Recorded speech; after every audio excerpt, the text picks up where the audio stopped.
예, 마태복음 17장 또 보시겠습니다. 마태복음 17장입니다. 엿새 후에 예수께서 베드로와 야고보와 그 형제 요한을 데리시고 따로 높은 산에 올라가셨더니 저희 앞에서 변형되사 그 얼굴이 해같이 빛나며 옷이 빛과 같이 휘어졌더라. 때 모세와 엘리야가 예수로 더불어 말씀하는 것이 저에게 보이거늘. 자, 여기서 예수님이 산에 올라가셔서 세 제자가 있는 데서 모세와 엘리야와 예수님이 함께 있는 걸, 요 16장 마지막 절에 인자가 그 왕권을 가지고 오는 것을, 죽기 전에, 여기 서는 사람들이 죽기 전에 인자가 그 왕권을 가지고 오는 것을 볼 자들이 있느니라. 이 모세와 엘리야가 얘기하시는 왕이신 예수님을 이제 보는 거죠. 자, 여기서 뭐가 있냐면요. 왜 모세와 엘리야가 예수님과 더불어 얘기하는 걸 제자들에게 보여주려고 하면, 모세는 에, 모세의 이름 뜻은 물에서 건짐을 받은 자입니다. 근데 모세가 뭡니까? 율법을 대표해요. 율법을. 그래서 모세를 보여주시는 건 너희가 죄악된 자임을 율법 앞에서 인정하라, 이런 마음입니다. 모세를 보여주셨던 건. 또 엘리야를 보여주셨던 건, 엘리야는 뭡니까? 뜻이 하나님은 야훼 여호와시다. 그러니까 야훼는 하나님이시다, 이런 뜻입니다. 그런데 이 엘리야가 했던 가장 큰 일은 백성들을 하나님께로 다시 돌아오게, 마음이 하나님을 떠나 있던 자들을 돌아오게 했다라는 거예요. 그러니까 율법 앞에서 자기 마음을 낮춘 자가 여호와 하나님께서 돌아오게 되면은, 예수님 이름 뜻이 뭡니까? 자기 백성을 저희 죄에서 구원할 자, 즉 이들의 모든 죄를 없애서 하는 백성으로 만드시는 것을 제자들에게 보여주셔서 모세와 엘리야와 예수님이 함께 얘기하는 것을 제자들에게 보여줬다는 거예요. 구원을 어떻게 받는지. 베드로가 예수께 여짜와 가로되 주여, 우리가 여기 있는 것이 좋사오니 주께서 만일 원하시면 내가 여기서 초막셋을 짓되 하나는 주를 위하여, 하나는 모세를 위하여, 하나는 엘리야를 위하여 하리이다. 말할 때 호련히 빛난 구름이 저희를 덮으며 구름 속에서 소리가 나서 가로되 이는 내 사랑하는 아들이요 내 기뻐하는 자니 너희는 저의 말을 들으라 하는지라. 자, 뭡니까? 이 구름 속에서 말씀이 하늘에서 내린 게 뭐가 있습니까? 예수님이 세례 요한에게 세례를 받을 때, 이때도 하늘이 열리고 하나님의 성령이 비둘기처럼 예수님에게 임하심을 보시더니, 이렇게 나와 있습니다. 마태복음에. 그렇듯이 하나님의 마음이 열리게 되는 건 뭡니까?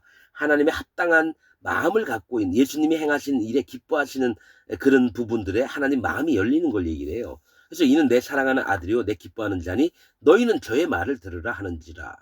제자들이 듣고 엎드려 심히 두려워하니 예수께서 나와 저에게 손을 대시며 가라사대 일어나라 두려워 말라 하신데 제자들이 눈을 들고 보매 오직 예수 외에는 아무도 보이지 아니하더라. 예수님이 일부러 제자들에게 이것을 보여주셨다라는 거예요.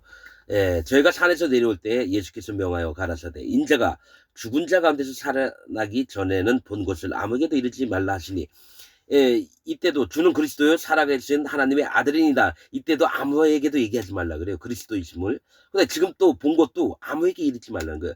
즉 이 얘기는 뭐냐면 봉하라는 겁니다. 너희가 마음에 진리와 진실들을 마음에 있을 때 봉해서 아무데나 떠들지 말고 네 마음에 간직하라는 겁니다.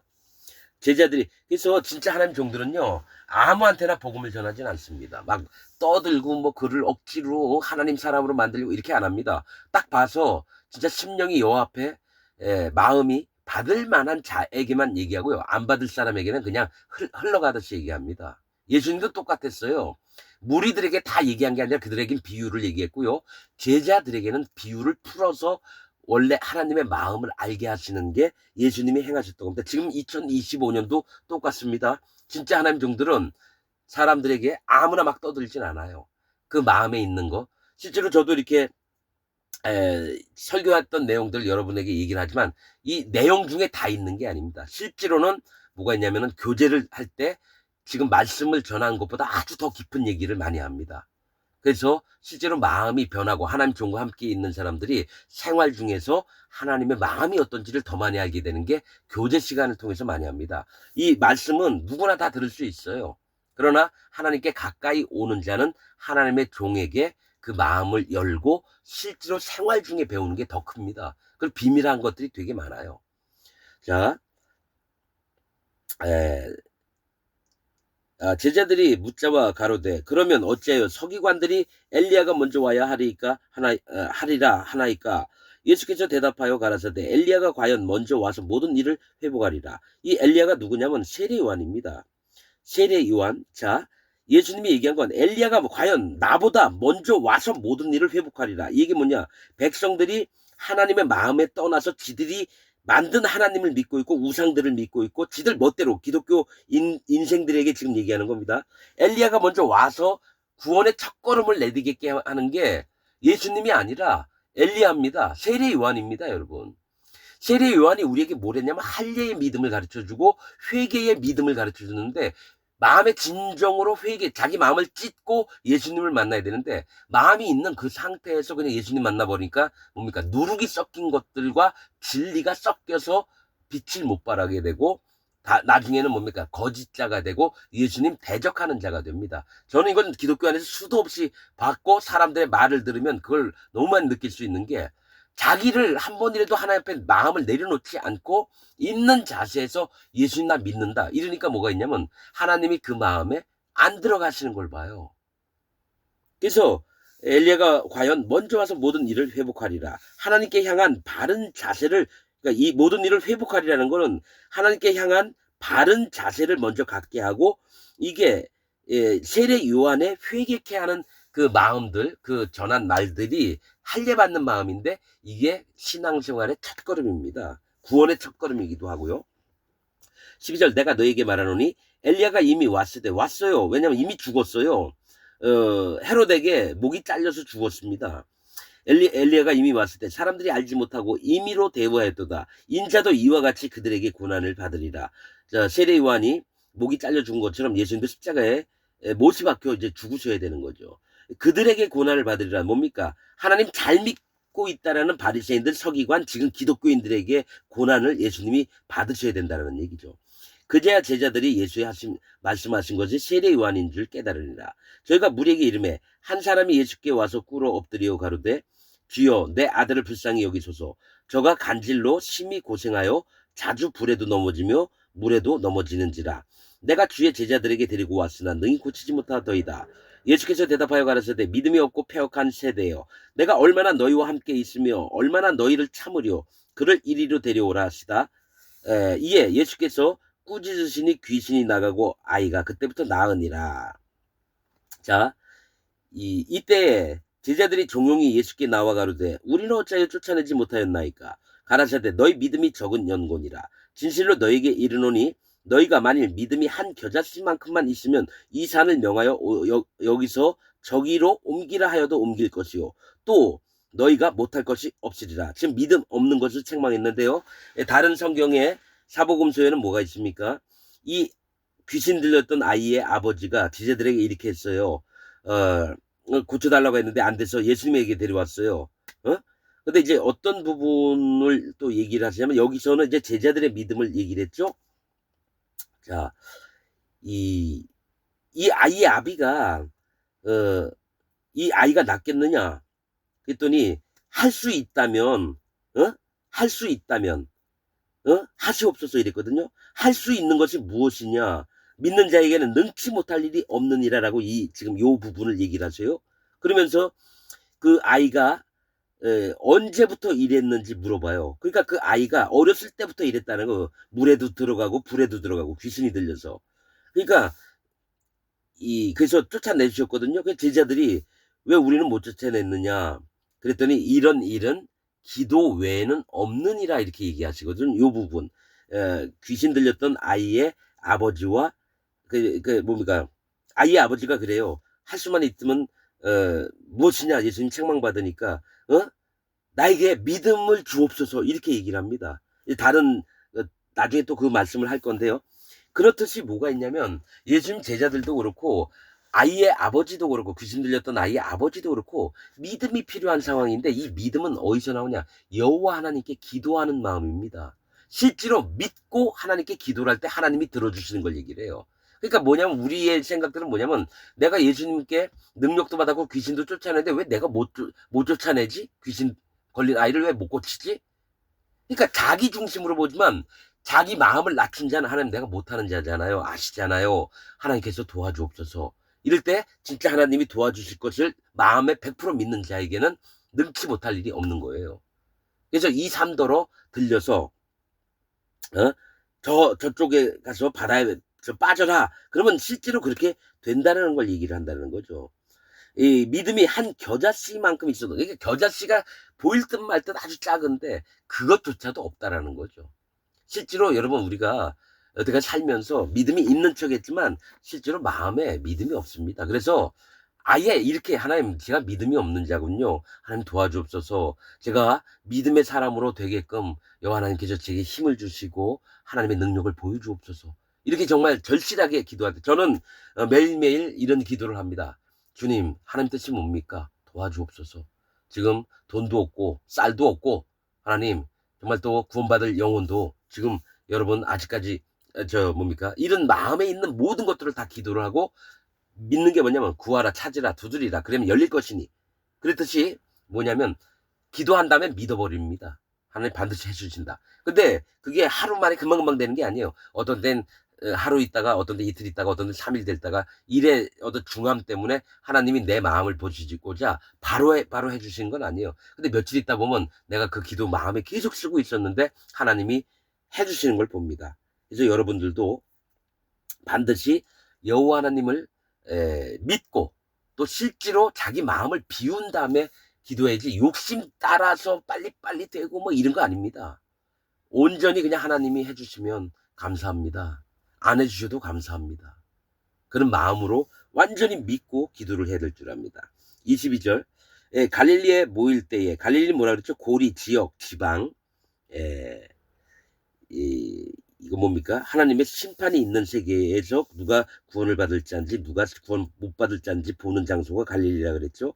갈릴리에 모일 때에 예수께서 제자들에게 이르시되 인자가 장차 사람들의 손에 넘기고 죽임을 당하고 제3일에 살아나리라 하시니 제자들이 심히 근심하더라. 가버나움에 이르니 반세겔 받는 자들이 베드로에게 나와 가로되 너의 선생이 반세겔을 내지 아니하느냐. 예, 여러분 이 반세겔은 이 모세의 율법에 의하면 뭐가 있습니까? 성전세입니다. 성전세. 그래서 이스라엘에 태어난 모든 남자들은 반세겔을 성전에다 내야 됩니다. 반세겔. 이 반세겔이라고 절반, 반은 뭘 얘기하면 선택을 하라는 겁니다. 선택. 성경에서 절반은 선택을 얘기해요. 이쪽으로 갈 수도 있고 저쪽으로 갈 수도 있고 반 중간 지점에 있다가 하나님께도 갈 수도 있고 사단 마귀에게도 갈 수 있는 걸 얘기해요. 반세겔 받는 자들이 성전세입니다. 베드로에게 나와 가로되 너의 선생이 반세겔을 내지 아니하느냐. 가로되 베드로가 내신다 하고 집에 들어가니 예수께서 먼저 가라사대 시몬아 네 생각은 어떠하뇨? 세상 임금들이 네게 관세와 정세를 받느냐? 자기 아들에게냐 타인에게냐? 자, 세상 임금들이 있으면 세를 받는 게 자기 아들에게 받느냐 아니면 자기 아들이 아닌 다른 백성들에게 받느냐? 그러니까 다른 백성입니다. 베드로가 가로되 타인에게 이니이다. 예수께서 가라사대 그러하면 아들들은 세를 면하리라. 이 얘기 뭐냐면 하나님의 아들들이 된 자들은 하나님께 의무가 없어진다라는 거예요. 의무가. 그러니까 억지로 이거를 할 수 없어서 내고 이게 아니라 하나님이 그 의무들을 다 사라지게 한다는 겁니다. 그래서 아들들은 세를 면하리라. 이게 뭡니까? 내가 죄가 있으면 심판을 받고 죄가 없으면 구원을 받고 이겁니다. 그렇듯이 내가 세를 면하라는 건 내가 죄가 있으면 하나님이 정해놨던 공의의 법대로 내가 지옥을 가야 되는데 그 모든 것들을 면하리라. 뭡니까? 예수님이 우리에게 의무를 주신 게 아니라 우리 마음 안에 자유함을 주셨다는 거. 세를 면하리라. 그러나 우리가 저희로 오해케 하지 않기 위하여 뭐냐면 자기가 선지자라고 하나님 구원자라고 왔는데 율법에 얘기한 저거를 안 지켜 반세계를 안 낸단 말이야. 이러면 영혼들이 또 실망하는 영혼들도 있을까봐 또 실족하는 영혼이 있을까봐 이제 예수님이 내자고 하는 거예요. 그러면서 베드로에게 시킵니다. 우리가 저희를 오해케 하지 않기 위하여 네가 바다에 가서 낚시를 던져 먼저 오르는 고기를 가져 입을 열면 돈 1세겔을 얻을 것이니 가져다가 나와 너를 위하여 주라 하시니라. 자, 이 얘기 뭐냐면 바다에 가서 낚시를 던져서 먼저 오르는 고기. 자, 이거 아까는 반세겔이 있는데 그 고기의 입을 열면 사실은 고기가 뭡니까? 하나님 앞에 구원을 얻을 자의 심령입니다. 전 시간도 얘기했지만 눈의 아들 여호수아, 눈은 물고기를 얘기해요. 여호수아의 아버지 이름이 눈인데 물고기예요. 물고기 같은 하나님 앞에 심판을 인정하는 마음이 있는 자에게 뭡니까? 여호수아, 예수님이 오셔서 그를 구원하는 걸 얘기를 하고, 여분네의 아들 갈렙은, 여분네는 길이 준비됨, 하나님이 구원의 길들을 준비하셨다는 거고, 누구면 갈렙은 개예요. 개, 멍멍 짖는 개. 즉 자기를 개처럼 인정하는 자, 하나님 저는 개입니다, 저를 불쌍히 여겨주옵소서, 이런 마음이 있는 자에게 구원을 주시기 때문에 그들만 가나안 땅에 들어갔다는 거예요. 구원받을 심령에 이 세계에 들어갔다는 겁니다. 그렇듯이 먼저 오르는 고기는 뭡니까? 구원받을 만한 마음이 합당한 자를, 먼저 오르는 고기를 가져 입을 열면 돈이 반세겔이 아니라 한 세겔을 얻을 것이니, 일은 여호와 하나님을 얘기합니다. 일은 여호와 하나님을 얘기해요. 그래서 반세겔을 성전제로 내는데 한 세겔이 나오면 예수님과 베드로의 그 내야 될 돈을 얻게 된다는 거죠. 즉 구원자 예수님과 또 제자된 베드로의 하나님이 정하셨던 바가 이루어진다라는 겁니다. 그러니까 선택을 어떻게 하느냐에 따라, 반세겔은 뭐라 그랬죠? 선택이라고 그랬죠. 내가 하나님 편에 들 건지 사단 마귀 편에 들 건지 세상 편을 들 건지. 거기서 구원받은 자를 통해서 하나님은 하나님이 원하셨던 뜻, 즉 예수 그리스도와 하나님이 정하셨거든요, 구원자로. 또 베드로는 뭡니까? 하나님의 반석을 통해서 하나님의 교회를 이루시고자 하시는 그 마음들이 하나님으로부터 이루어진다는 것을 영적으로 보여준다는 겁니다. 여러분들은 말씀을 이제 들을 때에 그냥 보고 그냥 지나치고 이러잖아요. 말씀은 한 말씀이라도 놓치면 안 됩니다. 글자 하나라도 소중히 여기고 하나님의 마음이 어떤지를 좀 살펴봐야 될 줄 압니다. 예, 오늘 말씀 여기서 마치겠습니다.